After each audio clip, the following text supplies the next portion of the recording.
राम राम दोस्तों और मेरी माताएं बहनें, आप सभी का स्वागत है बाबा नीम करौली जी की शरण में। आप सभी का स्वागत है मेरी मैया रानी के दरबार में। मेरी आदि पराशक्ति माँ नव दुर्गा, हे मेरी परमेश्वरी माता, जो भी मेरा भाई मेरी माताएं बहनें आपकी महिमा देख रहे हैं, उनके सभी कष्ट दूर करो मैया।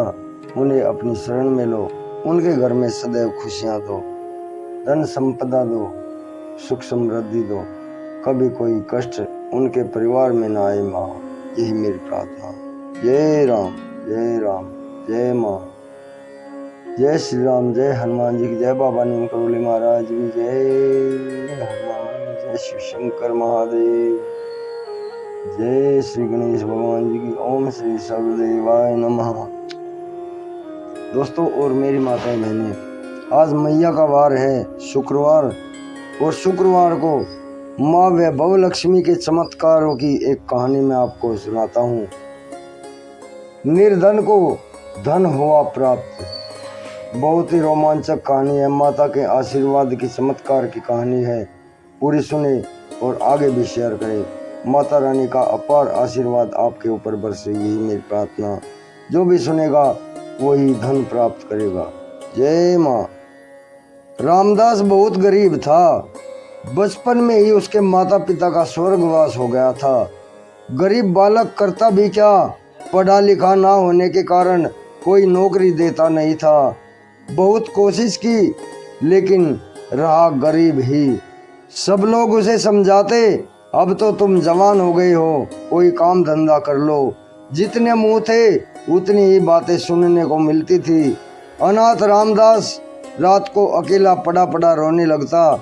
इतने बड़े संसार में उसका कोई नहीं रहा था। माँ बाप के न रहने पर कोई किसी को पूछता नहीं। एक दिन रामदास अपनी माँ की फोटो के आगे बैठा रो रहा था, तो उसे ऐसा लगा जैसे उस फोटो में से आवाज़ आ रही है। उसकी माँ कह रही थी, बेटा रो मत, रोने से अच्छा है कि अपने मन में माँ लक्ष्मी का ध्यान कर। हर शुक्रवार का व्रत करके माँ लक्ष्मी के मंदिर में जाया कर, वही जगत माता तेरे कष्ट दूर करेगी। वही जगत माता तेरे कष्ट दूर करेगी, बेटा रो मत। रामदास ने अपनी माँ की आवाज़ सुन ली थी। माँ का आशीर्वाद प्राप्त करने के लिए उसने शुक्रवार का व्रत करना शुरू कर दिया। व्रत रखकर वह माँ लक्ष्मी जी के मंदिर में जाता और वहीं पर श्री वैभव लक्ष्मी व्रत कथा सुनता। 11वें शुक्रवार के व्रत वाली रात को स्वप्न में माँ लक्ष्मी ने दर्शन दिए और कहा, हे रामदास, तुम्हारी उपासना पूर्ण हुई। सवेरे उठकर अपनी चारपाई के नीचे गड्ढा खोदना, तुम्हें वह सब कुछ मिल जाएगा जिसकी तुम्हें जरूरत है। ऐसा ही हुआ। माँ लक्ष्मी की कृपा से रामदास को सोने चांदी के सिक्कों का खजाना अपनी चारपाई के नीचे वाली जमीन को खोदने से मिल गया। अब गरीब रामदास का सब कुछ बदल गया था। रामदास अमीर बन गया। उसने अपने धन से गांव से बाहर माता लक्ष्मी का एक मंदिर बनवाया, बड़ा सा मंदिर जिसमें माँ लक्ष्मी की विशाल प्रतिमा लगवाई।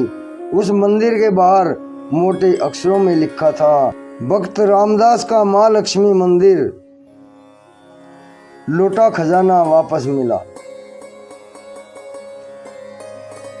जमींदार मोहर सिंह की विशाल हवेली पूरे गांव में मशहूर थी।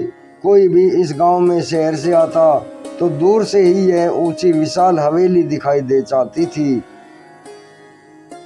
जमींदार मोहर सिंह को अपने धन और संपत्ति का बहुत ही घमंड था। वह सदा ही कहा करता था, मैं बहुत धनवान हूँ, लक्ष्मी तो हमारे घर की दासी है। हमारे पास तो इतना सोना चांदी भरा पड़ा है, हमारी 7 पीढ़ियाँ भी इसे खाती रहे तो भी यह समाप्त होने वाला नहीं। इसी गांव के एक पंडित हरिराम बहुत बड़े विद्वान और ज्ञानी थे। वे जमींदार साहब से सदा यही कहा करते थे, देखो जमींदार साहब, आप लक्ष्मी देवी को अपनी दासी मत कहा करो, यह तो प्रभु की कृपा है। माँ लक्ष्मी सदा से ही नृत्य करती आई हैं, इसका गर्व करना तो महापाप है। अरे छोड़ो पंडित जी, आपके कहने से हम अपनी सोच तो नहीं बदल सकते। हमारा तो यही मानना है कि लक्ष्मी हमारे घर की दासी है और हमेशा रहेगी। बड़ा बोल न बोलो जमींदार, समय बदलते देर नहीं लगती। माँ लक्ष्मी की यदि आप भक्ति नहीं कर सकते तो उसका अपमान तो मत करो, वरना एक दिन पछताओगे। यह कहकर पंडित जी चले गए। जाओ जाओ निर्धन पंडित, सोम के पास तो लक्ष्मी है नहीं, दूसरों की लक्ष्मी को देखकर जलते हो। और फिर उसी रात उस गांव में बहुत बड़ी डकैती पड़ी। जमींदार साहब की हवेली में से डाकू एक एक पाई लूट कर ले गए। कल तक का धनवान एक ही रात में निर्धन हो गया। रो रो कर उसका बुरा हाल हो गया। वह रोता पीटता पंडित हरिराम की शरण में जा पहुंचा। जमींदार साहब आप? पंडित जी ने आश्चर्य से जमींदार को देखा और पूछा, जैसे कोई अनहोनी बात हो गई हो। हाँ पंडित जी, मैं ही हूँ आपका जमींदार। लेकिन आप रो क्यों रहे हैं? अब जमींदार बोलता है, इसलिए कि मेरा सारा खजाना लुट गया। आपने ठीक ही कहा था, इंसान को कभी धन का घमंड नहीं करना चाहिए। लक्ष्मी पूजन से ही लक्ष्मी जी को प्रसन्न किया जा सकता है, गर्व और घमंड से नहीं। चलो आपकी समझ में आया तो। सुबह का भूला अगर शाम को घर वापस आ जाए तो उसे भूला नहीं कहते। भगवान अपने भक्तों की भूल क्षमा कर देते हैं।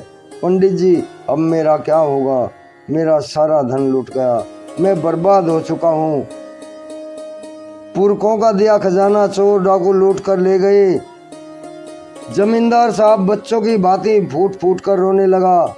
जमींदार साहब, जिस माँ लक्ष्मी को आपने बड़े घमंड से ठोकर मार कर कहा था कि यह लक्ष्मी तो हमारी दासी है, अब उसको फिर से प्राप्त करने के लिए एक ही मार्ग बचा है। वह कौन सा? जमींदार ने जल्दी से पूछा। देखो, मेरे पास यह पुस्तक है जिसका नाम है श्री वैभव लक्ष्मी व्रत कथा। इस पुस्तक का पाठ आप रोज सुबह समय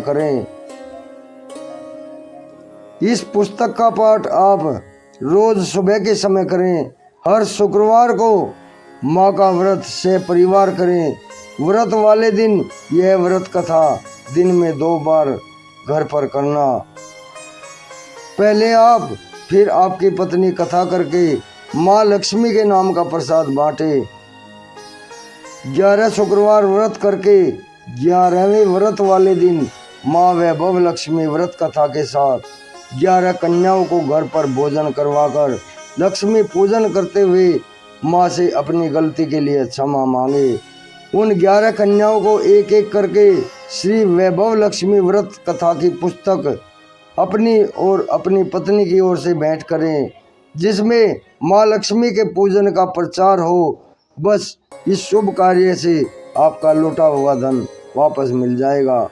जमींदार ने लक्ष्मी का पाठ शुरू किया। अपनी गलती पर पश्चाताप करते हुए पति पत्नी दोनों ने ही माँ का पाठ किया। शुक्रवार का व्रत करके माँ की उपासना करते। 11 शुक्रवार के व्रत जैसे ही पूर्ण हुए तो उन्होंने 11 कन्याओं का पूजन कर उन्हें भोजन करवाकर एक एक पुस्तक श्री वैभव लक्ष्मी व्रत कथा की भेंट की। तभी उनके घर पुलिस अफसर आए। उन्होंने आते ही यह सूचना दी, आपका लूटा हुआ खजाना डाकुओं से मिल गया है। हमने डाकुओं को पकड़ लिया है, आप अपना लूटा हुआ धन वापस ले सकते हैं। जय माँ लक्ष्मी माँ, जय माँ लक्ष्मी माँ, जय माँ लक्ष्मी माँ। आपकी कृपा से ही हमारा लूटा हुआ धन वापस मिल गया। यह कहते हुए जमींदार माँ वैभव लक्ष्मी के चरणों में झुका और उनके गुणगान करने लगा। जय माता की, जय माता की। दोस्तों और मेरी माताएं बहनें आगे भी शेयर करें माता की महिमा। लूटा हुआ खजाना वापस मिला जमींदार का और निर्धन को धन देने वाली माँ। जय माँ।